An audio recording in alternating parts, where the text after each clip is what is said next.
आंखों से जिना हो रहा है, जुबान से जिना हो रहा है, कानों के जरिए तुम गंदे गंदे गाने और बॉलीवुड के सॉन्ग सुन करके कानों से जिना कर रहे हो, तुम जुबान से गाली बक करके जुबान से जिना कर रहे हो, तुम हाथों से गलत चीजों को टच करके अपने हाथों से जिना कर रहे हो, तुम पैरों से गलत रास्ते पर जाकर के पैरों से जिना कर रहे हो। और अल्लाह के नबी फरमाते हैं जब इन तमाम चीजों पर इंसान को कंट्रोल नहीं होता है, वल क़ल्बु यहवा व यतमन्ना, उसके बाद इंसान के दिल में गलत काम करने की तमन्नाएं पैदा होने लगती हैं, उसके दिल में इच्छाएं पैदा होने लगती हैं। वल फर्जु युसद्दिक़ु ज़ालिका व युकज़्ज़िबुहु, और उसके बाद या तो उसकी शर्मगाह वो काम कर डालती है या उस काम से बच जाती है, या तो इंसान जिना कर डालता है या बचा लेता है, लेकिन शुरुआत इन्हीं चीजों के जरिए होती है।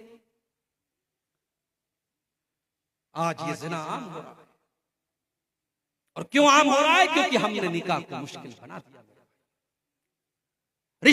रिश्ते नाते करने से लेकर के शादी तक कितनी लंबी लिस्ट है जो हम नाजायज और हराम काम। ये हल्दी की रस्म कहां से आई? ये मेहंदी की रस्म कहां से आई?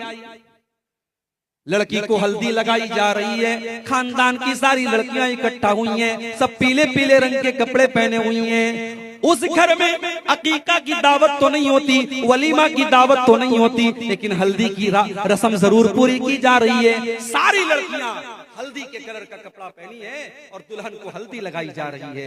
फंक्शन हो रहा है, पार्टी हो रही है, नाच गाना हो रहा है, रात में औरतें गीत गा रही हैं। ये तमाम चीजें मेरे प्यारे साथियों हिंदू मजहब से ली गई हैं और आपके हिंदुस्तानी कल्चर से ली गई हैं। इस्लाम में ये तमाम चीजें हराम हैं। अल्लाह के प्यारे नबी फरमाते हैं मन तशब्बह बिकौमिन फहुव मिनहुम, जो किसी कौम की नकल करेगा, जो किसी कौम के तरीके पर चलेगा, वो कल क़यामत के दिन उन्हीं लोगों के साथ रहेगा।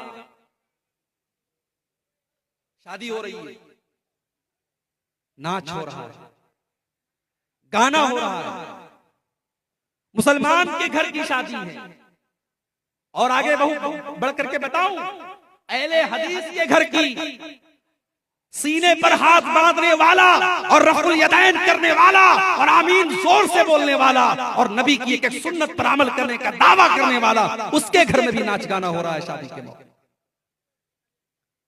मेरे प्यारे साथियों, अगर आपका दावा है कि आप अहले हदीस हैं, और मैं बयान करता हूं बनारस में और दूसरे इलाकों में कि मैं जब सीमांचल के इलाके में जाता हूं, मैं एक ऐसी कौम के दरमियान भी जाता हूं जिसको शेरशाबादी कौम कहते हैं, जो 99% अहले हदीस है, जो 99% कुरान और सुन्नत